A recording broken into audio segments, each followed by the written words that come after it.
कुंज विहारी जय राधा माधव कुंज विहारी जय गोपी जन वल्लभा गिरिवरधारी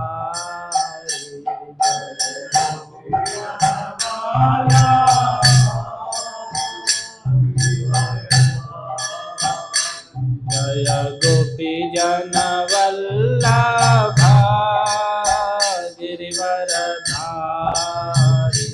जय गोपी जन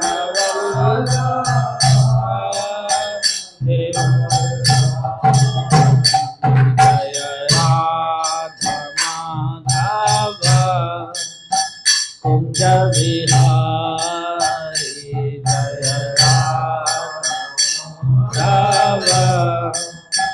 कुंज विहारी यशोदानंदन व्रज जन रंजन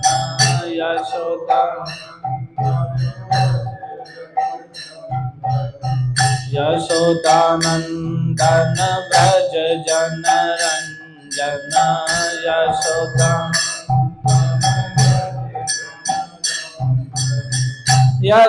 यशोदानंदन व्रज जन रंजन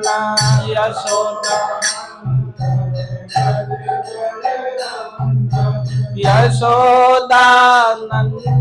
व्रज जन रंजन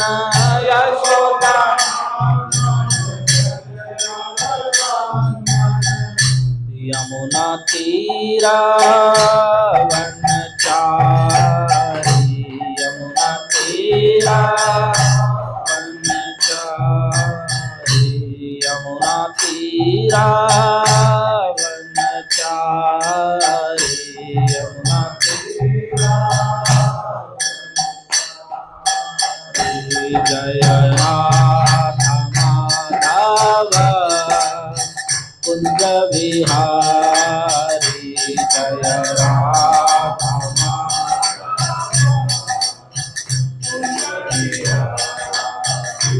जय गोपी जन वल्लभा गिरिवरधारी जय गोपी जन वल्लभा गिरिवरधारी हरे कृष्णा कृष्णा कृष्णा हरे हरे हरे राम राम राम हरे हरे हरे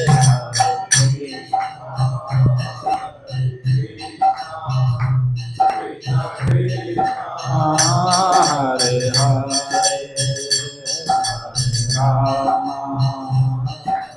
राम राम राम हरे हरे हरे कृष्णा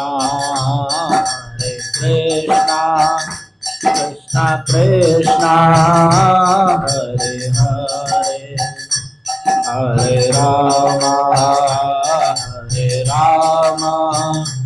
राम राम हरे हरे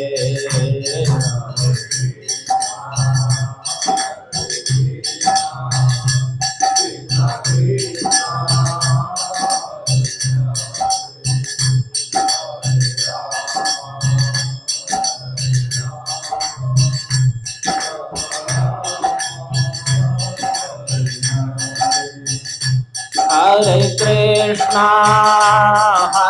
कृष्णा कृष्णा कृष्णा हरे हरे राम राम राम हरे हरे हरे कृष्णा कृष्णा कृष्णा हरे हरे हरे राम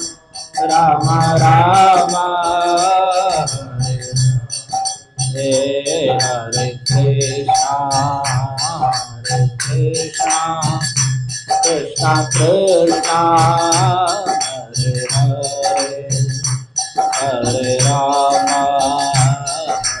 राम राम राम हरे हरे हरे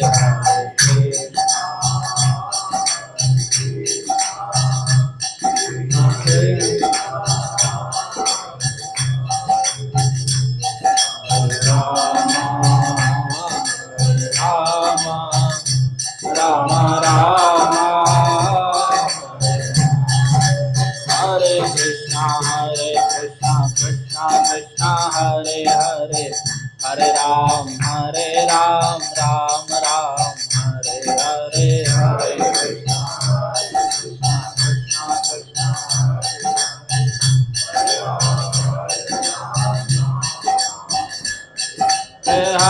कृष्णा हरे कृष्णा कृष्णा कृष्णा हरे हरे हरे राम राम राम हरे हरे हरे कृष्णा कृष्णा कृष्णा हरे हरे हरे राम राम हरे हरे हरे कृष्णा कृष्णा कृष्णा हरे हरे हरे राम राम हरे हरे हरे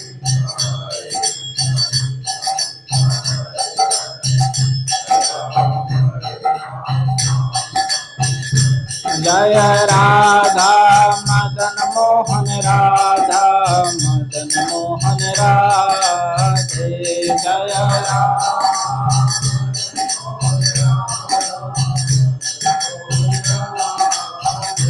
जय राधा मदन मोहन राधा मदन मोहन राधे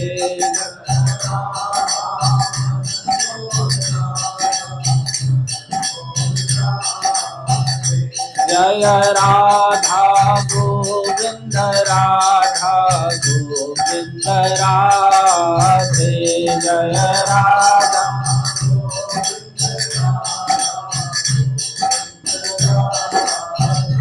जय राधा गोपीनाथ राधा गोपीनाथ राधे जय राधा गोपीनाथ राधा गोपीनाथ जय राधा राधा रमण राधा राधा रमण राधे जय राधा राधा रमण राधा जय राधा गोकुलानंद राधा गोकुलानंद राधे जय राधा गोकुलानंद राधा जय राधा दामोदर राधा दामोदर राधे जय राधा दामोदर राधा जय राधा श्याम सुंदर राधा श्याम सुंदर राधे जय राधा श्याम सुंदर राधे जय गौर निताई गौर निताई गौर निताई जय गौर निताई जय गौर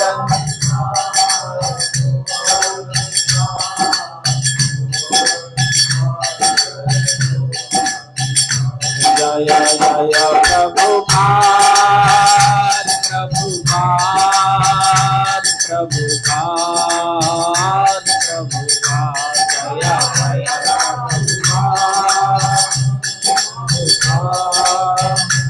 प्रभुपाद जय श्री कृष्ण पाद कृष्ण पाद कृष्ण पाद कृष्ण पाद जय कृष्ण पाद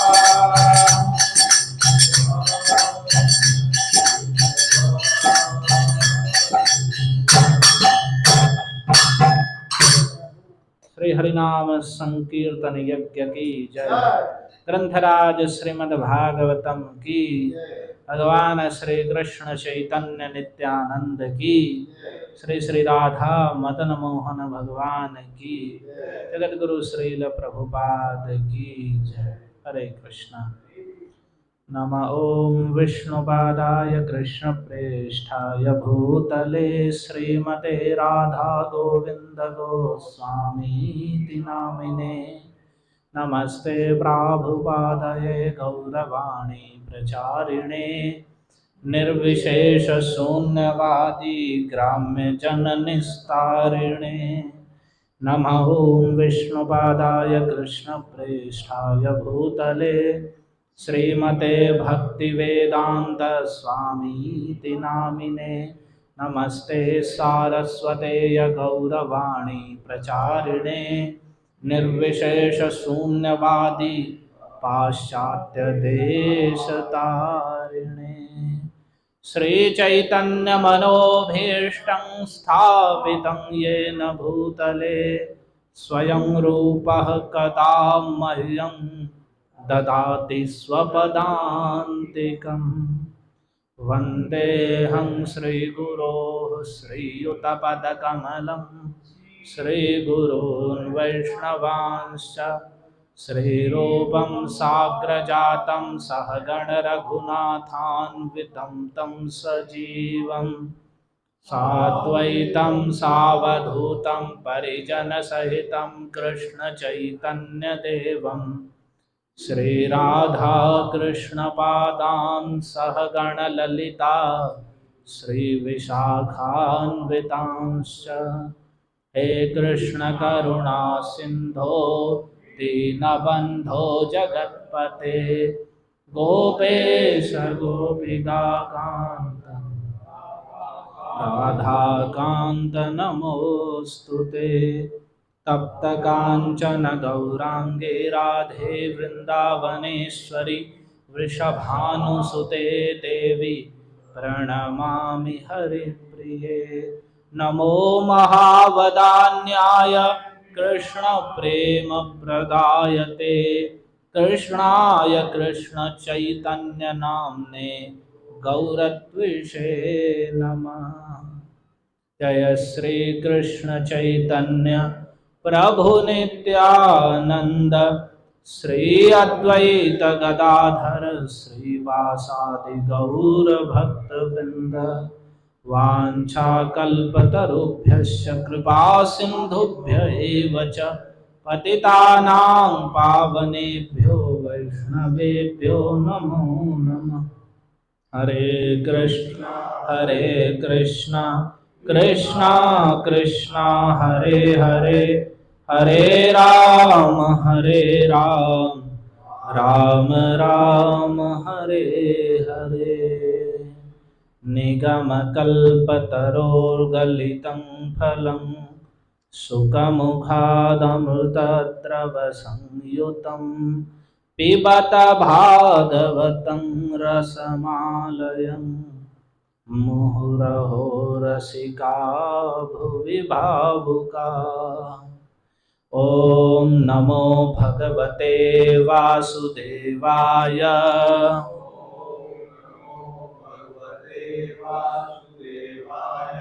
ॐ नमो भगवते वासुदेवाय।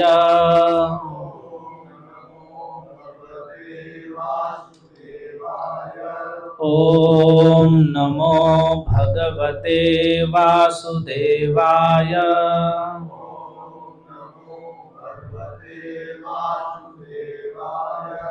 धन्या भागवती वार्ता,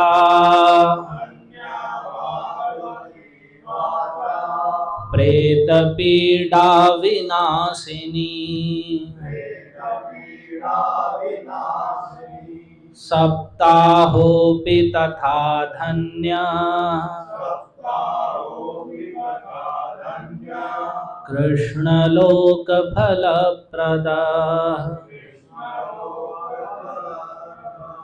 धन्या भागवती वार्ता, धन्या भागवती वार्ता, प्रेत पीडा विनाशिनी, प्रेत पीडा विनाशिनी, सप्ताहोऽपि तथा धन्या, सप्ताहोऽपि तथा धन्या, कृष्णलोकफलप्रदा।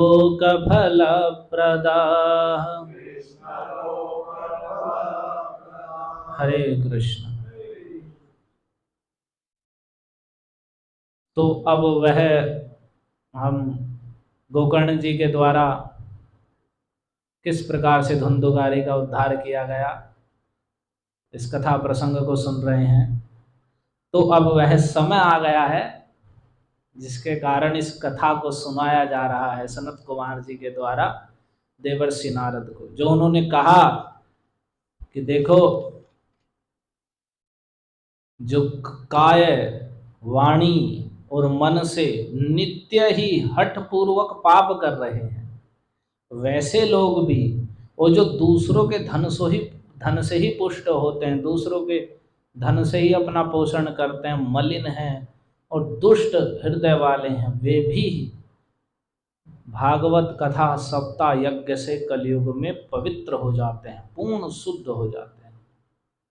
तो ये बात कही तो उसके उदाहरण देने के लिए उन्होंने कहा कि हम तुम्हें पुरातन इतिहास सुना रहे हैं कि कैसे ऐसे लोग पवित्र हुए हैं और पूर्ण रूप से पवित्र हो गए हैं। तो उसमें ही ये उन्होंने धुंधुकारी के उद्धार की कथा कहनी प्रारंभ की। तो वह जिस कारण से सुनाई वह कारण अब उपस्थित हो गया कि धुंधुकारी जो अतिशय पापी था, महाखल जिसे कहा गया, जो दुष्टों में भी महादुष्ट था, सभी प्रकार के क्रूर घोर पाप कर्म करने वाला था।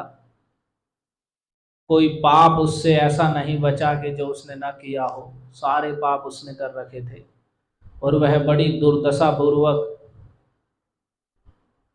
वेश्या स्त्रियों द्वारा जो उसने घर में लाकर रखी हुई थी उनके द्वारा मारा गया। और उसके बाद वो एक बहुत बड़ी प्रेत बना।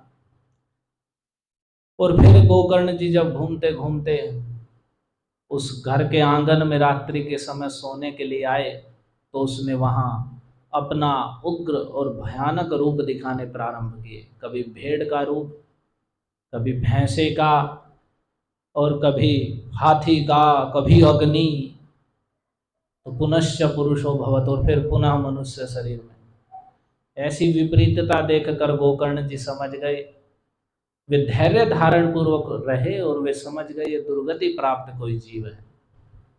तो उन्होंने उससे पूछा कि तुम कौन हो ऐसा रूप दिखाने वाले, जो रात्रि में मुझे ऐसे भयानक रूप दिखा रहे हो, किस कारण से तुम्हारी ऐसी दशा हुई है। तो जब उससे ये प्रश्न किया तो उसने बोलने का प्रयास किया, लेकिन वह बोल नहीं पा रहा था, केवल रो रहा था, जोर जोर से रोने लगा और कुछ संज्ञा मात्र, इशारा मात्र उसने किया। तो गोकर्ण जी समझ गए। उन्होंने अंजलि में जल लेकर उसके ऊपर छिड़का।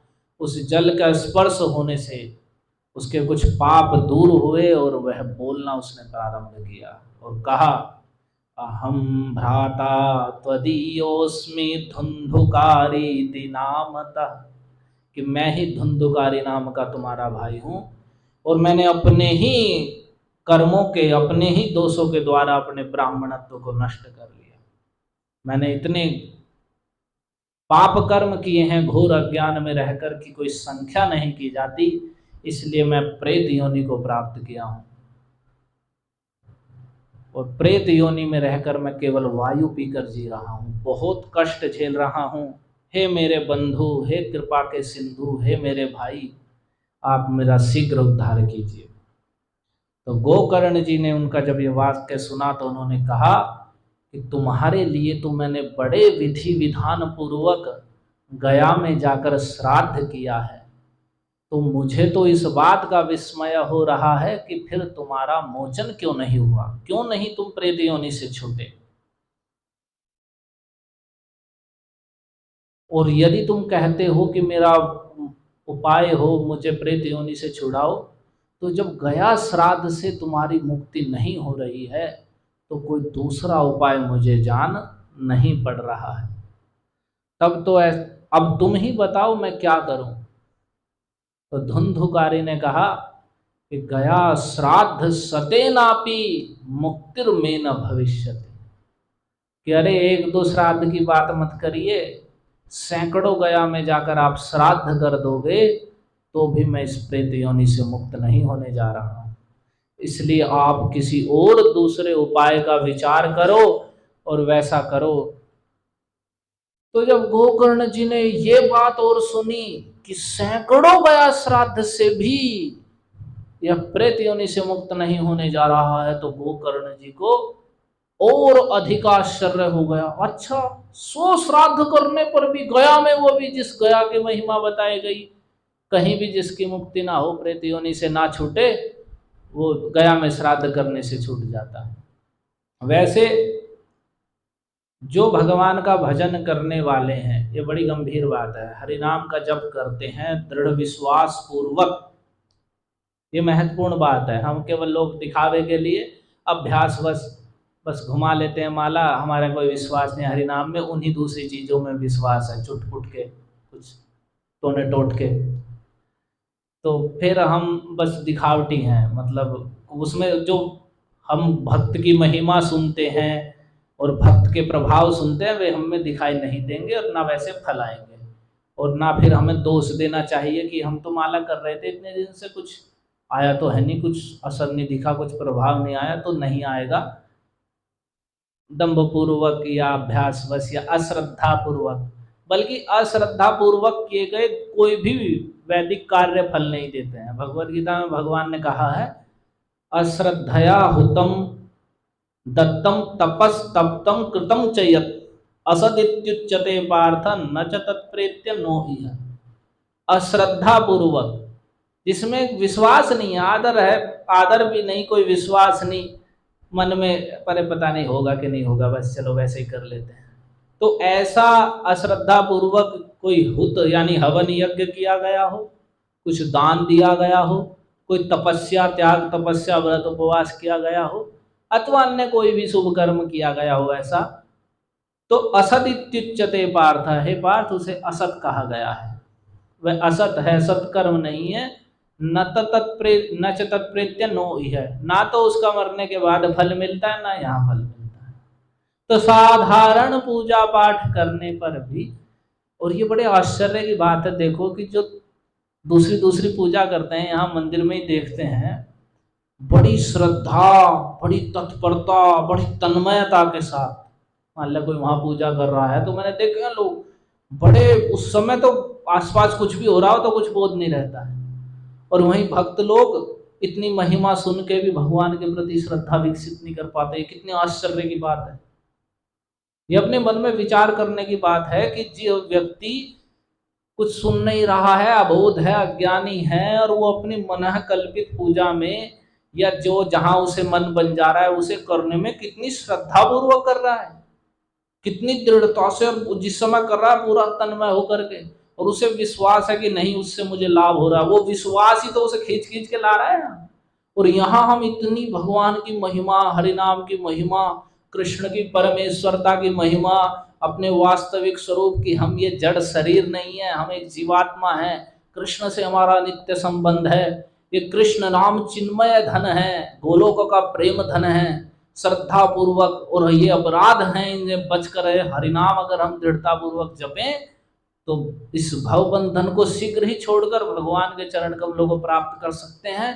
और जिन हम छोटे छोटे दुखों से दूर भागने का प्रयास कर रहे हैं, कभी नहीं दूर होंगे, और भगवान की शरणागति लेने से ये सदा सदा के लिए छूट जाएंगे। हम इसे अनेकों बार सुन लिया है हमने, लेकिन पता नहीं कहाँ समा जा रहा है, कोई श्रद्धा विकसित, कोई विश्वास ही नहीं जग रहा है भगवान के प्रति। भक्त बनने पर भी, कथा सुनने पर भी हमारी चंचलता बनी रहती है, अरे यार ये ना हो जाए, पता नहीं वो नाराज ना हो गया हो, ये भक्त तो कह दे रहे हैं लेकिन दूसरे सब लोग जा रहे हैं वहां, मैं भी चला जाता, पता नहीं वो ना नाराज हो गया हो, वो ना नाराज हो गया हो। और वास्तव में जो अश्रद्धा पूर्वक माला कर भी रहे हो, या आके बस हम प्रणाम भी कर दें, ऐसा कर रहे हो, और कोई हृदय में विश्वास और वैसी बात नहीं है, तो फिर वैसे परिणाम भी नहीं दिखे। जब भगवत गीता में भगवान ने कह दिया साधारण दूसरे यज्ञ हवन के भी अश्रद्धा पूर्वक करने पर कोई फल उदित नहीं होता है, तो फिर ऐसे कैसे हो जाएगा।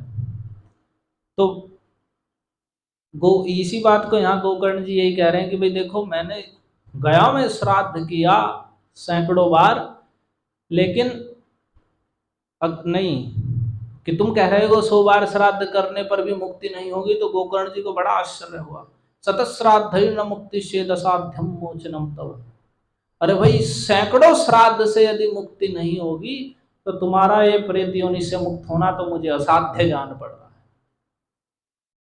तो अब लेकिन फिर भी तुम कह रहे हो हे भाई मेरा उद्धार करो, तुम्हें इस समय तुम निर्भय होकर भय मत करो, डरो मत ज्यादा कि अब तो मैं ऐसे ही रहूंगा, कैसे मुक्त होऊंगा, ऐसे ही दुख भोगता रहूंगा क्या। तो इसलिए तुम निर्भय रहो, भय मत करो और अपने स्थान पर चले जाओ। तुम्हारे मुक्ति साधक, मुक्ति का इस प्रेत योनि से छुड़ाने वाले किसी साधन को मैं विचार करूंगा और विद्वानों से विचार करूंगा और उसका आचरण भी करूंगा। अभी तुम जाओ, भय मत करो, मैं इसके लिए अवश्य ही प्रयास करूंगा। तो गोकर्ण जी ने उसे ऐसा आश्वासन दिया। तो धुंधुकारी निज स्थानम तेना दिष्टस ततो गता। धुंधुकारी उन गोकर्ण जी के द्वारा आदेश पाकर अपने स्थान पर चला गया। अब यहाँ गोकर्ण जी ने गोकर्ण चिंतयामास ताम रात्रिम न तदध्यगात। गोकर्ण जी ने पूरी रात्रि भर चिंतन किया, विचार किया कि किस प्रकार से। तो वो जो मैं विस्तार की बात बता रहा था वो मैं भूल रहा था थोड़ा।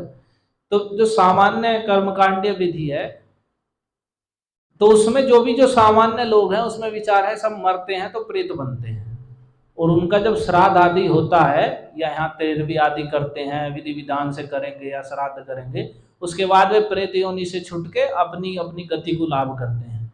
इसलिए वो बाट देखते हैं कि जब ऐसा वे करें। लेकिन जो हरिनाम जप रहे हैं, भक्त हैं, वे कभी प्रेत योनि को नहीं जाते हैं। इसलिए शास्त्रों में जो शुद्ध वैष्णव हैं, शुद्ध वैष्णव वे जो विष्णु तत्व की, श्री कृष्ण की परमेश्वरता और सर्वदेवमयो हरि, कि भगवान हरि ही सर्वदेवमय है, सारे देवता उनमें ही, अलग से कोई स्वतंत्र शक्तिमान नहीं है।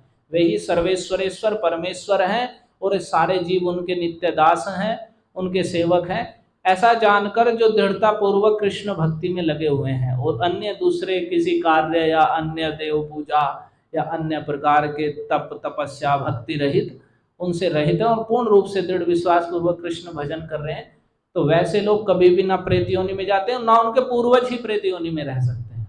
तो उन भक्तों के लिए शास्त्र का विधान है कि उनके लिए जैसे तेहरवीं आदि की जो दूसरी व्यवस्था दूसरे सामान्य लोगों के लिए है, उनका कर्तव्य है कि उनके लिए वैसी विधि नहीं है।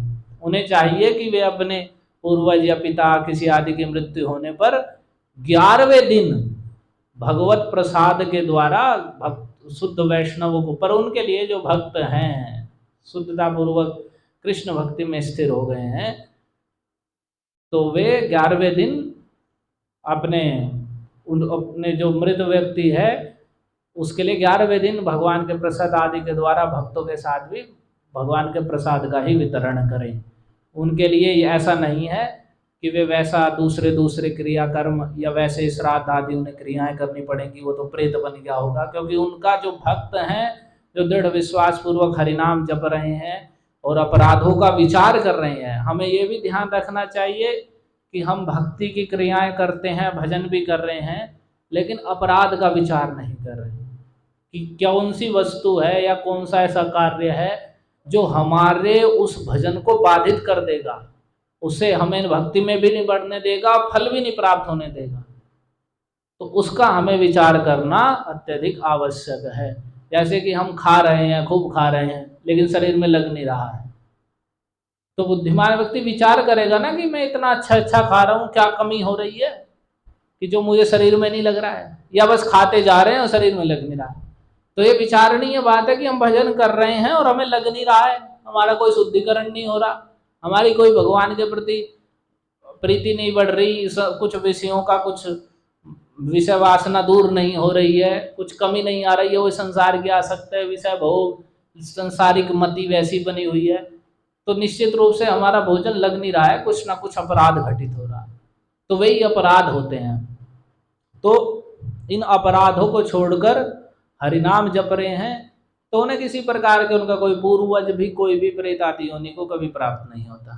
लेकिन सामान्य लोगों के लिए विचार है कि उनके जब कोई मृत होते हैं या कुछ भी तो वे प्रेत योनि को प्राप्त करते हैं, और श्राद्ध आदि होने पर वे उससे अपने अपने फिर कर्म के अनुसार गति करते हैं। तो अब उसमें जिसकी कोई ज्यादा वैसा व्यक्ति है वो फिर भी नहीं छूट रहा है प्रेत योनि से, तो उसके लिए गया में श्राद्ध करने की विधि है कि भाई गया में श्राद्ध कर दो, तो अगर वो कहीं भटक रहा होगा तो उसकी सदगति हो जाएगी। तो बड़ी महिमा भी गाई गई गया श्राद्ध की। पर कोई भी कार्य विधि विधान पूर्वक होने पर ही सफल होता है, ऐसे नहीं कि हम बस ऊपर से आचरण मात्र कर दें। जैसे कि मान लिया भागवत कथा के नाम पर बहुत कथा हो रही है, जैसे इसमें आप सुनेंगे कि धुंधुकारी का कथा से 7 दिन कथा सुन के उद्धार होगा, लेकिन लोग कहें कि इतनी कथाएं हो रही हैं और धुंधुकारी बढ़ते ही जा रहे हैं, तो उसका मतलब ये थोड़ी कि बस बोर्ड पे भागवत कथा लिखने से वो भागवत कथा हो जाएगी, ड्रामेबाजी होगी, बस मनोरंजन गाना बजाना होगा, तो क्या भागवत कथा थोड़ी है। तो ये यथार्थ रूप में है उसका ही परिणाम दिखाई देगा।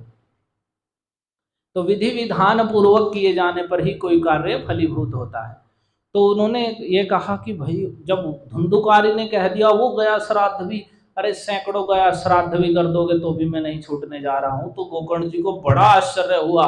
सतत श्राद्ध न मुक्ति, सैकड़ों गया में श्राद्ध, एक श्राद्ध की इतनी महिमा कही, कैसे भी व्यक्ति छूट जाता है प्रेत आदि योनियों से, तो 100 श्राद्ध से भी नहीं छूटेगा, तो फिर तो संभव नहीं दिखाई दे रहा है।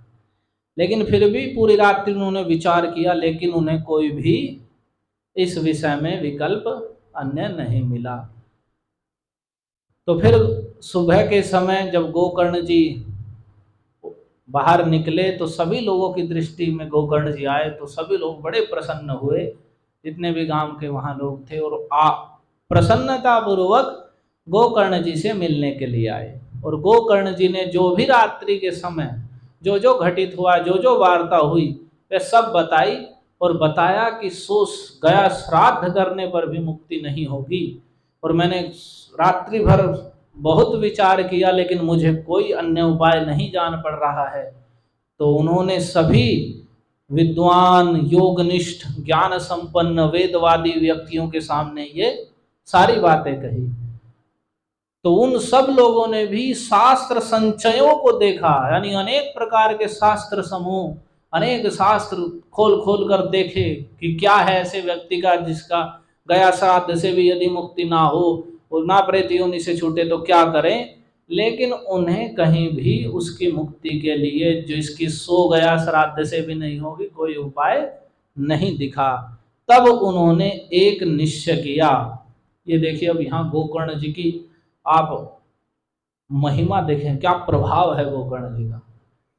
तो ततः सर्वैः सूर्यवाक्यम तन्मुक्तौ स्थापितम परम, तब सभी ने ये निश्चय किया कि सूर्यदेव जो वाक्य कह दें, सूर्यदेव जो इस विषय में कह दें, वही उसकी मुक्ति के लिए सर्वश्रेष्ठ होगा, वही सर्वश्रेष्ठ बात होगी जो सूर्यदेव कह दें कि इसकी मुक्ति ऐसे होगी। तो सभी ने ये उसकी मुक्ति में सूर्यदेव के वाक्य को ही सर्वश्रेष्ठ रूप में स्थापित किया कि सूर्य का वाक्य सूर्यदेव से पूछा जाए, वे जो बताएंगे वो बात उसका कल्याण करेगी। तब सूर्यदेव से कैसे पूछें, छोटी सी बात हो गई। मान लिया कह दे भाई सूर्यदेव से पूछ लो, अब कोई कह दे तो कोई क्या कहता सूर्यदेव से पूछ लो, कैसी बिना सिर पैर की बात कर रहा है कोई। सूर्यदेव कोई छोटी चीज है कि बस रास्ते चलते सूर्यदेव जा रहे हैं पूछ लो। लेकिन देखिए गोकर्ण जी की क्या अद्भुत योग्यता है। तो जब सभी ने निश्चय किया कि सूर्यदेव जो वाक्य कहें वही इसमें प्रमाण माना जाएगा, तो गोकर्ण जी ने गोकर्ण स्तंभनम चक्रे सूर्य वेगस्य वै तदा, गोकर्ण जी ने उसी समय अपने प्रभाव से सूर्य के वेग को, गति को स्तंभित कर दिया। यानी मान लो कोई जा रहा हो और हम उसे रोक दें, रुके रुके आपसे कुछ पूछना है, तो ऐसे गोकर्ण जी ने सूर्य देव जो अपनी गतिमान है उनकी गति को स्तंभित कर दिया और कहने लगे, तुभ्यम नमो जगत साक्षी ब्रूहि में मुक्ति हेतु कम। आप संपूर्ण जगत के साक्षी हैं, संपूर्ण जगत को देख रहे हैं। सब पर जब सूर्य उदित होते हैं तो सब पर सूर्य की दृष्टि रहती है, जहां जहां प्रकाश है वो सूर्य की दृष्टि में है। तो उन्होंने कहा कि आप संपूर्ण जगत के साक्षी हैं, हम आपको नमस्कार करते हैं। आप हमें बताइए कि मुक्ति का उपाय क्या है, कोई जीव की मुक्ति का वो कैसे अपनी दुर्दशा से या सब प्रकार से मुक्त होगा, उस उपाय को हमें बताइए। तो इतने प्रभावशाली गोकर्ण जी जो सूर्य से बात कर सकते हैं सीधे। तो जब सूर्य देव की उन्होंने गति को रोककर ऐसा उनसे पूछा, तो तच्छ्रुत्वा दूरतः सूर्य स्फुटमित्यभ्यभाषत। तो उनकी बात सुनकर सूर्य देव ने दूरतः, दूर से ही, वहां से ही स्फुटम अभ्यभाष, स्पष्ट रूप से सबको सुनाई पड़े। ऐसा नहीं कि बस उन्हें पता चला, स्पष्ट रूप से सबको सुनाई पड़े। सूर्य देव ने वहां से ही ये बात कही। क्या बात कही? श्रीमद्भागवतान् मुक्ति सप्ताहं वाचनम कुरु इति सूर्यवचः सर्वैर् धर्म रूपम तु विश्रुतम। तब सूर्य देव ने कहा कि श्रीमद् भागवत से मुक्ति हो जाएगी, तुम सप्ताहम वाचनम गुरु, 7 दिन का नियम लेकर भागवत का वाचन करो। भागवत की 7 दिन का नियम लेकर भागवत की कथा कहो, श्रीमद् भागवत से सबकी मुक्ति हो जाएगी, कितने ही धुंधुकारियों की मुक्ति हो जाएगी।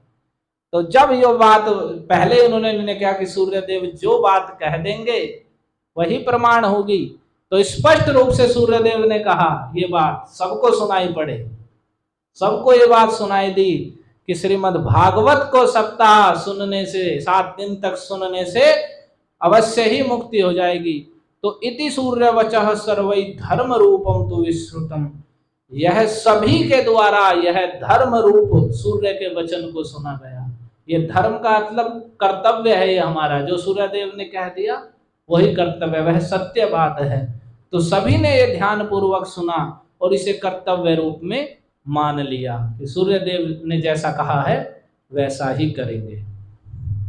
और सभी फिर कहने लगे, सर्वे ब्रुवन् प्रयत्नेन कर्तव्यम सुकरम त्विदम।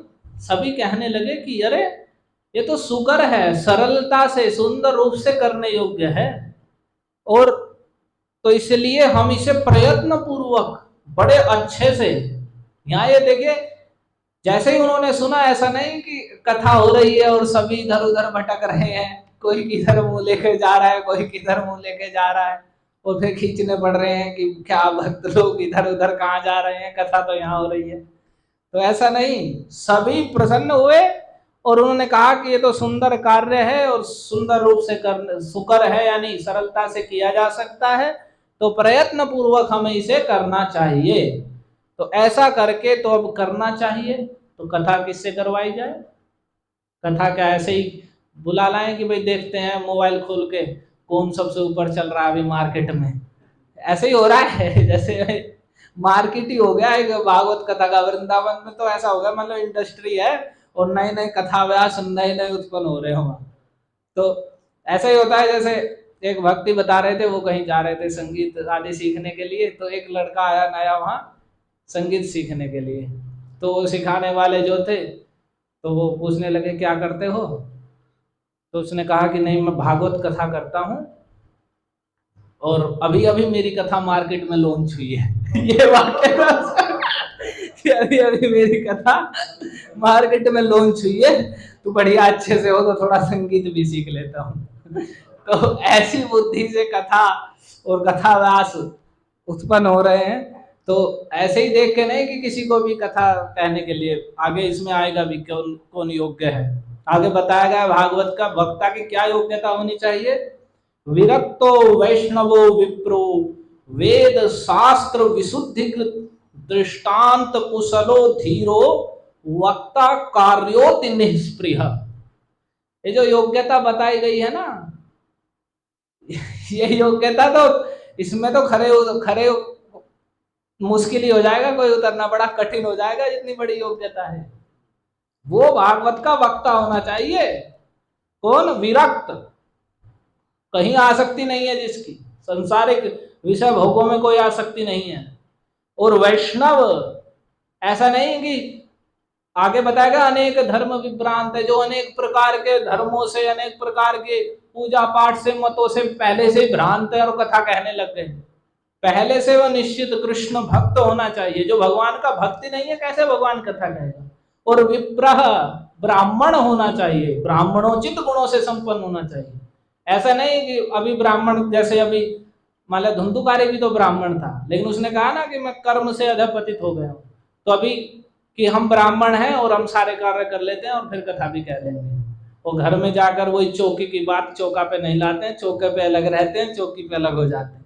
तो वैसा नहीं। तो विप्रह, तो विप्रह का अर्थ और भी कहा विद्या प्रवीण, जो भागवत की विद्या में प्रवीण होना चाहिए। और ब्राह्मणोचित जो गुण हैं, समो दमः तपः शौचम, जो एक ब्राह्मण के गुण बताए गए हैं, मन का समन, इंद्रियों का दमन, शौच पवित्रता, ज्ञान वैराग्य मास्तिक्यम, ज्ञान यानी शास्त्र ज्ञान, वैराग्य और दृढ़ विश्वास शास्त्र के वाक्यों में, और भगवान के चरण कमलों में स्वाभाविक भक्ति।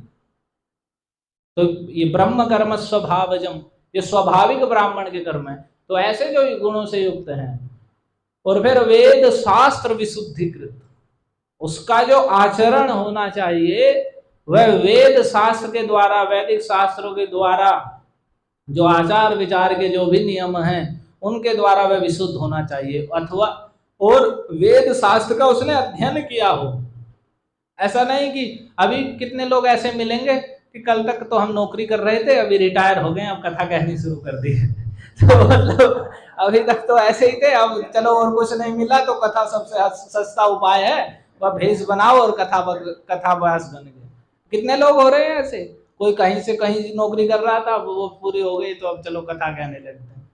तो नहीं, जो वेद शास्त्र विशुद्धिकृत, वेद शास्त्र के द्वारा विशुद्ध हुआ हो, जिसने अपने उसका अध्ययन किया हो, आचरण हो उसके वैसा, यानी पूरे आचरण व्यवहार सब कुछ वैदिक शास्त्र के अनुसार हो।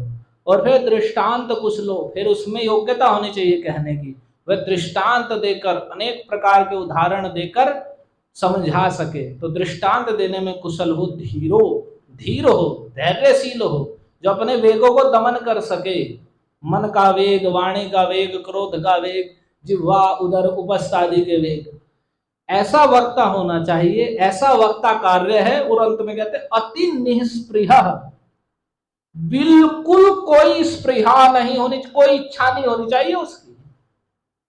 अति यानी कोई भी संसारिक भोगों की भुक्ति, मुक्ति, सिद्धि, किसी प्रकार की स्पृहा से रहित, अति निष्पृह, किसी प्रकार की कोई कामना विलास नहीं। कथा कहने के पीछे कुछ अलग प्रयोजन है, मतलब भक्त हो और भक्ति पूर्वक भगवान की गुण महिमा का गान करे। तो ऐसा वक्ता करना चाहिए।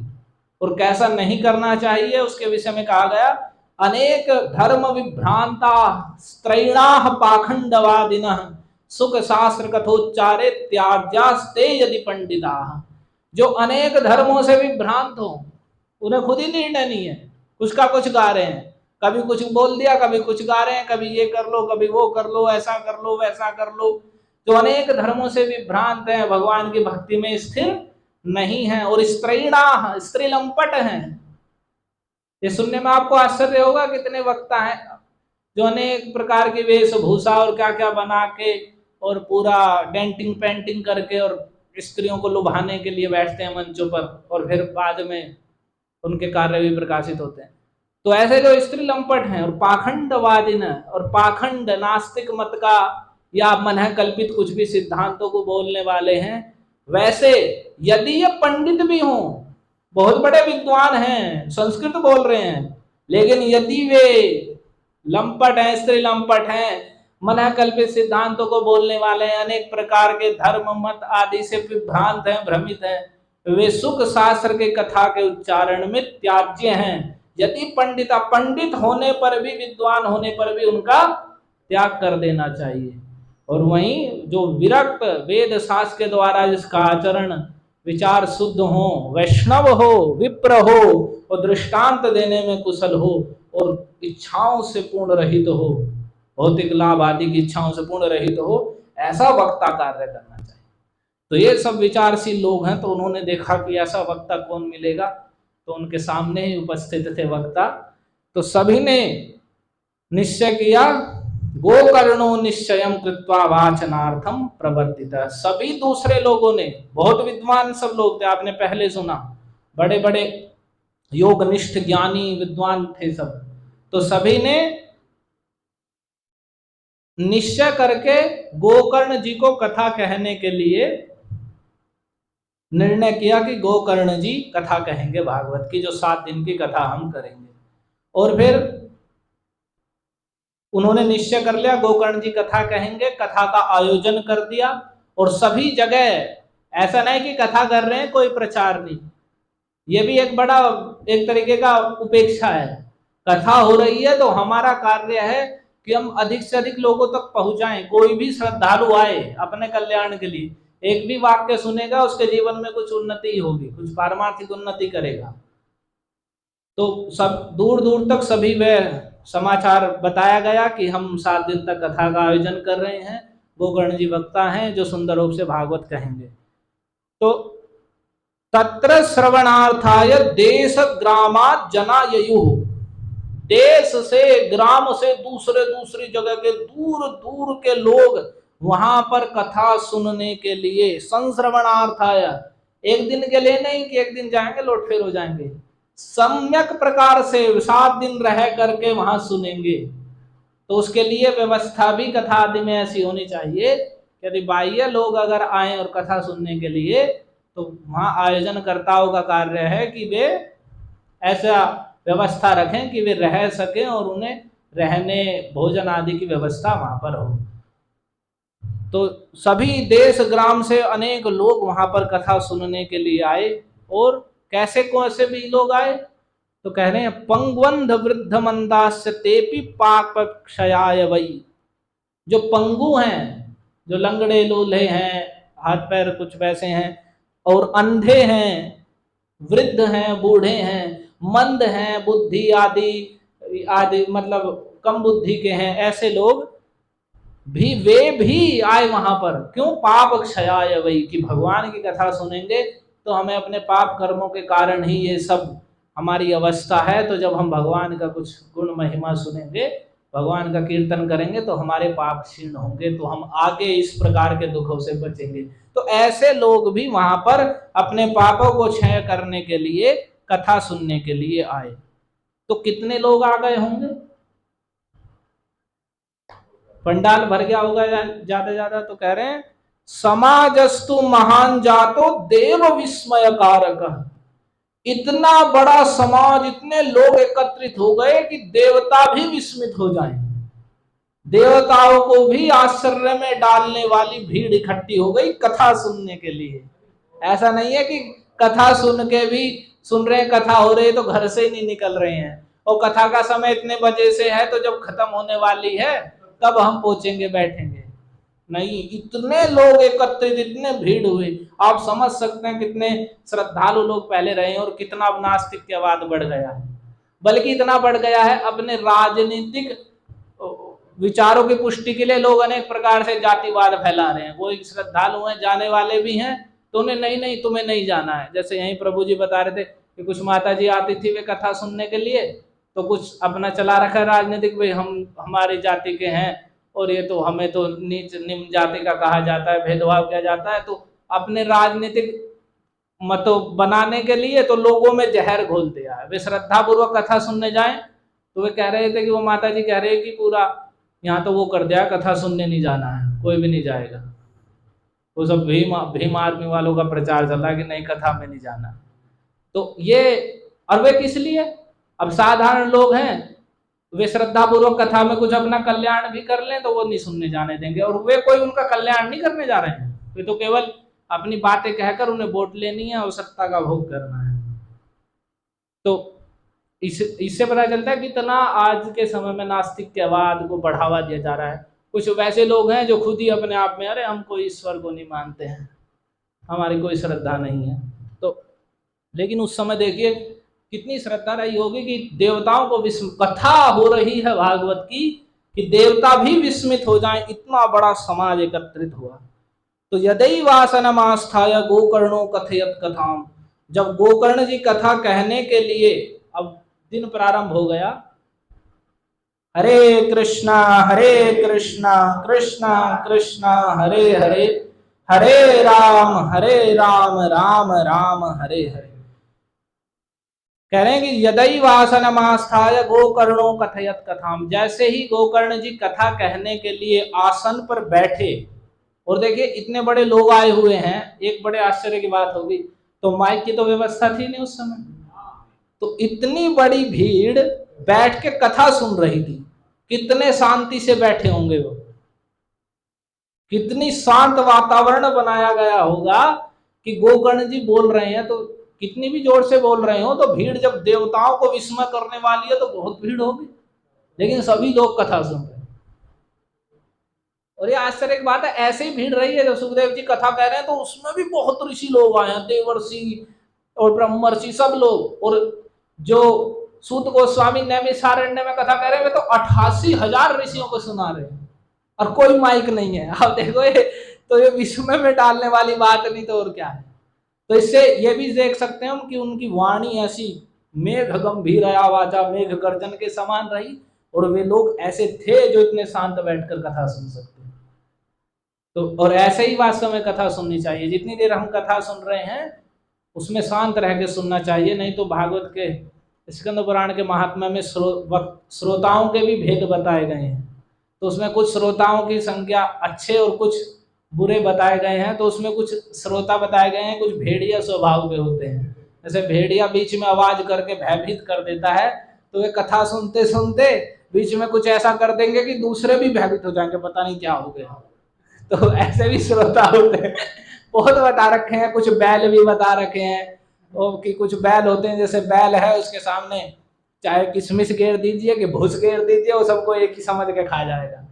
तो कथा में कथा कहते समय कुछ बातें ऐसी होती हैं जो सीधे ग्राह्य नहीं है, वो समझाने के लिए कही गई हैं, सार ग्रहण करने योग्य है, लेकिन वो सबको ही ग्रहण कर लेते हैं, वो ये विचार ही नहीं करते, वो समझा ही नहीं, और जो बात दूसरे हिसाब से कह गई है उसे ग्रहण कर लिया, जब हमने तो कथा में सुना है, ऐसा है।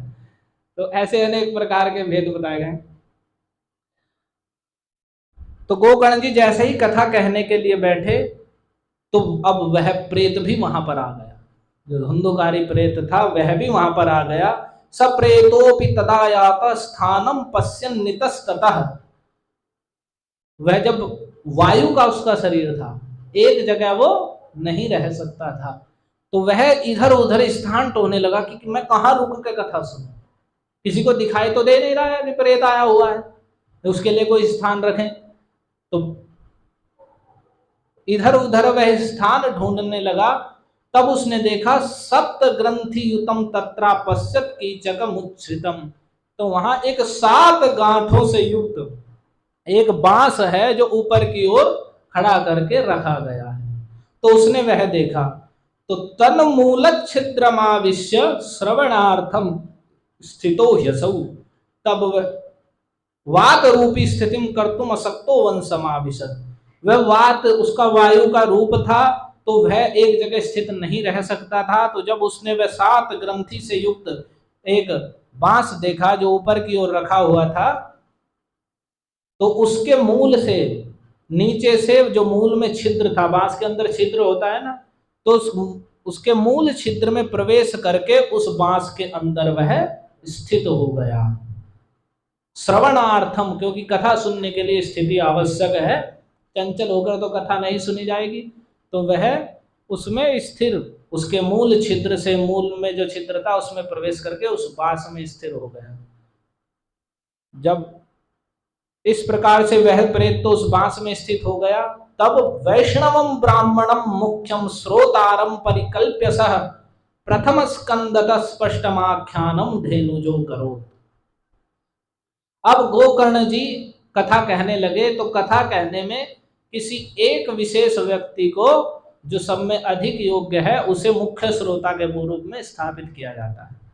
तो उन्होंने उस समय एक श्रेष्ठ वैष्णव ब्राह्मण को, जो भगवान का भक्त है, कृष्ण भक्त ब्राह्मण को मुख्य श्रोता बनाकर रखा, क्योंकि और तो श्रोता कोई क्या कर रहा है कोई क्या कर रहा है, तो एक दो श्रोता तो मुख्य है जो बिल्कुल सब कार्य छोड़ के कथा सुनने में ही ध्यान देंगे।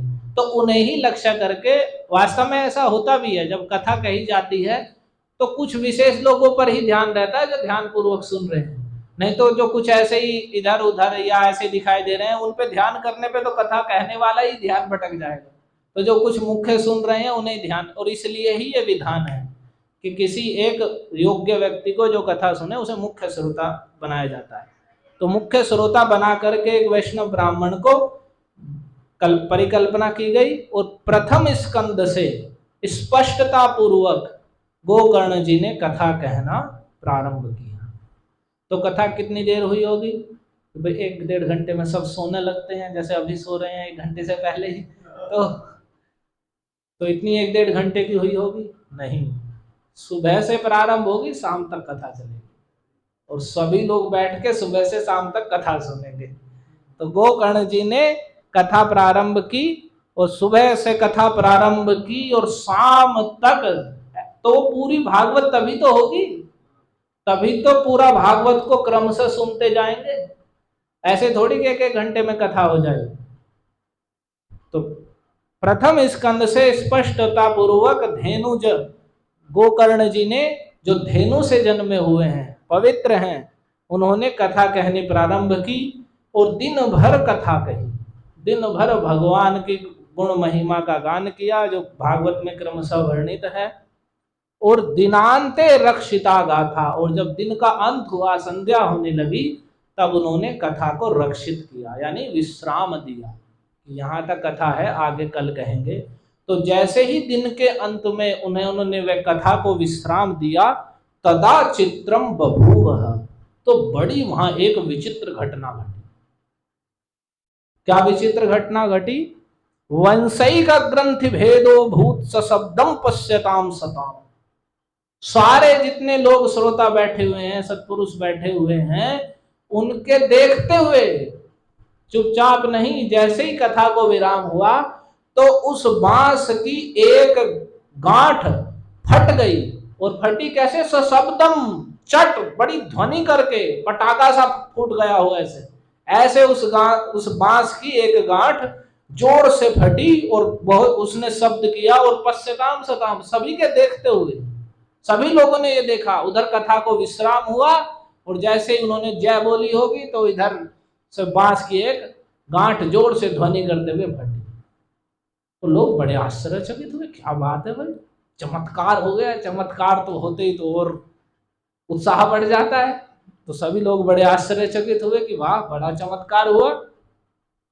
तो उन्होंने सोचा कि पहले दिन ही हुआ होगा, लेकिन द्वितीय तथा सायं द्वितीय ग्रंथि भेदनम, दूसरे दिन जब गोकर्ण जी ने फिर कथा, सुबह से लेकर कथा कही और दिनांत में, दिन के अंत में कथा को जैसे ही विश्राम दिया, तो दूसरी गांठ भी वैसे ही आवाज करके, ध्वनि करके जोर से गांठ फटी। उसे भी सबने देखा, बड़ा आश्चर्य। दूसरे दिन भी ऐसे ही, उस पहले ही बताया सप्त ग्रंथि युतम, 7 ग्रंथि से युक्त वह बांस रखा हुआ था। वहां कथा में किसी कार्य आदि के लिए रखा गया होगा, टेंट वेंट लगाया होगा, छावा जो भी कुछ। तो ऐसे ही तृतीय तथा सायं तृतीय ग्रंथि भेदनम, वैसे ही दूसरे दिन की कथा हुई। इसमें बताया भी गया है भागवत की 7 दिन की कथा कहने में किस किस प्रकार से कथा कही जानी चाहिए। उसमें बताया गया मनु कर्दम संवाद पर्यंतम प्रथमे हनि, मनु महाराज और कर्दम ऋषि का संवाद, यानी कथा के प्रारंभ से जो सूत गोस्वामी और सोनक जी का संवाद है, और या सुखदेव जी और परीक्षित जी को जैसे ही सुना रहे हैं, वहां से मनु महाराज और कर्दम ऋषि का संवाद है, जिसमें मनु महाराज उनके पास गए हैं अपनी कन्याओं का, उनका देवहूति को लेकर। तो पहले दिन तक वहां तक कथा होनी चाहिए, इतनी कथा कही जाएगी। और भरताख्यान पर्यंतम द्वितीय हनिवाचय, और दूसरे दिन भरत महाराज के आख्यान तक। यानी इसमें एक कई नहीं, एक कई स्कंध आ जा रहे हैं उस कथा में। पहला तो तृतीय स्कंद में ये मनुकर्दम संवाद है, और फिर आगे भरत महाराज का पंचम स्कंद में ये संवाद है। तो ऐसे कथा अलग अलग दिन की अलग है। फिर तृतीय दिवस में 7वां स्कंद पूरा कर देना, 7 स्कंद की कथा तीसरे दिन तक कह देनी है। फिर चौथे दिन कृष्ण के आविर्भाव 10वें स्कंद तक पहुंच जाना है। 8वां 9वें स्कंद की कथा पूरी 10वें स्कंद के प्रारंभ में भगवान कृष्ण के आविर्भाव तक कहनी है। और फिर 5वें दिन रुक्मिणी विवाह तक कथा कहनी है। और श्री हंसाख्यान पर्यंतम षष्ठे हनि वदेत सुधी, और श्री हंसाख्यान है 11वें स्कंद में, वहां तक कथा कहनी है 6ठे दिन। और 7वें दिन कुर्याद पूर्तिम भागवतस्य वै, संपूर्ण भागवत को पूर्ण कर देना है। तो आजकल जो 7 दिन की कथा कहते हैं, वैसे तो वे उसमें से एक एक दो दो बात कहते हुए अपना पूरा कर देते हैं। 7 दिन में वे भी पूरा कर देते हैं और बीच में भजन भी गा देते हैं, तो अनेक प्रकार की चीजें हो जाती हैं। लेकिन यहाँ गोकर्ण जी क्रमशः सारी कथा कह रहे हैं, और जैसे एक एक दिन कथा कहते गए, शाम के समय कथा जैसे ही विश्राम होती, तो तृतीय ग्रंथि चौथे दिन चौथी गांठ, ऐसे ही एवं सप्तदिनश्चैव सप्तक ग्रंथि विभेदनम, ऐसे ही जब 7 दिन की कथा हुई तो एक एक गांठ फटती रही, तो 7वें दिन 7वीं गांठ भी जोर से आवाज करके फट गई। 7 दिन की कथा पूर्ण हुई, और गोकर्ण जी ने जैसा कहा हुआ ग्रंथराज श्रीमद् भागवतम की जय, भगवान श्री कृष्ण चंद्र की जय। तो उधर से उसकी 7वीं गांठ भी फट गई, और क्या आश्चर्य हुआ। कृत्वा सद्वादश स्कंध श्रवणात् प्रेतताम जहौ, और जैसे ही 12 स्कंद की भागवत की कथा हुई, तो वह उसके श्रवण से उसकी 7वीं गांठ को फोड़कर प्रेतता को, उस धुंधुकारी ने उस प्रेत योनि को, प्रेत भाव को त्याग दिया। तो फिर क्या रूप धारण कर लिया उसने? देवता बन गया होगा? देवता नहीं, दिव्य रूप धरो जातः तुलसी दाम मंडितः पीतवासा घनश्यामो मुकुटी कुंडलान्वितः। भगवान के पार्षद का रूप धारण कर लिया, बिल्कुल सारूप्य करें, दिव्य रूप, उसका दिव्य रूप हो गया, लौकिक रूप नहीं बचा। तुलसी दाम मंडिता, तुलसी की मालाओं से विभूषित, जैसा भगवान का रूप है। आपने भागवत में कथा हुई थी, उसमें सुना होगा, जब ब्रह्मा जी ने देखा कि उन बछड़ों और गोप बालकों के रूप में सब भगवान का ही विस्तार है, तो सारे अलग अलग एक एक रूप में उन्होंने देखा कि भगवान चतुर्भुज रूप में है। तो इतने अनंत गोप बालक, अनंत बछड़े, सब चतुर्भुज रूप में है।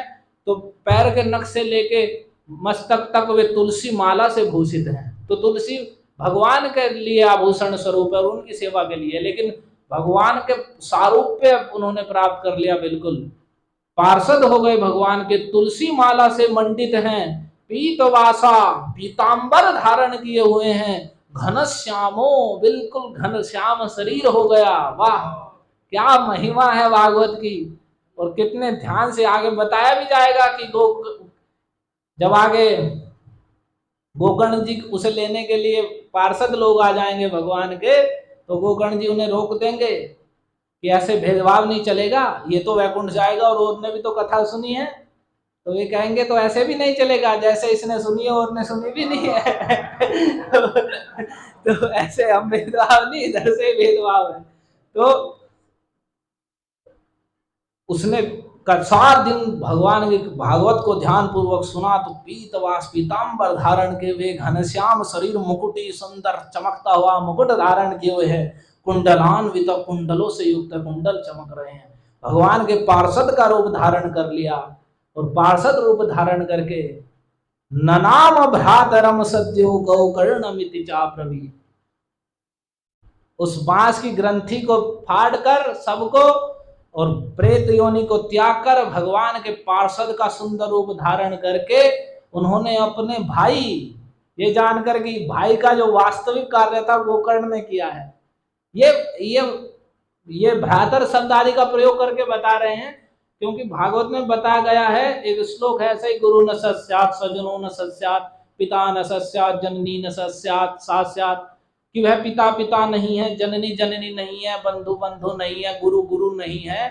जो अपने उस गुरु अपने शिष्य को, जननी अपने पुत्र को, पिता अपने पुत्र को, ये अपने संबंध वाले व्यक्ति को यदि भगवान की भक्ति में लगाकर उसे जो मृत्यु तुल्य जो ये दिन रात जो मार रहा है संसार, इससे यदि वे नहीं बचाते हैं और उसे भगवान की शरण में जाने का उपदेश नहीं देते हैं, तो वे माता माता नहीं है, पिता पिता नहीं है, भाई भाई नहीं है, बंधु बंधु नहीं है, और वो देवता भी देवता नहीं है जिसकी पूजा करके उसकी मति कृष्ण की ओर नहीं गई। ऐसा कहा है, दैवम न तत्स्याम नमोच ये देह समुपेत मृत्यु, जो समुपेत संसार रूप मृत्यु हमें प्राप्त है, जो संसार से न छुड़ा सके, तो वह संबंधी नहीं है। तो भाई या किसी के बंधु हैं हम, तो वास्तविक उस संबंध को सार्थक हम तभी कर सकते हैं जब हम उस व्यक्ति को भगवान के चरणों में लगा दें और उसे संसार बंधन से मुक्त होने का उपाय पथ की ओर अग्रसर करें। तो उन्होंने देखा कि वाह, गोकर्ण जी ने तो बड़ा कल्याण कर दिया, इससे बढ़कर क्या होगा।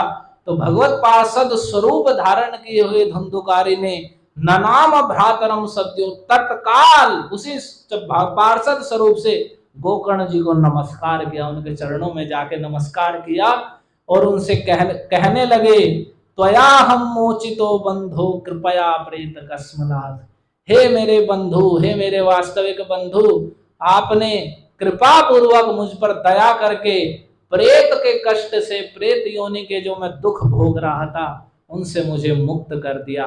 और फिर ये श्लोक बोला, धन्या भागवती वार्ता प्रेत पीड़ा विनाशिनी, सप्ताहोपि तथा धन्य कृष्ण लोक फल प्रद।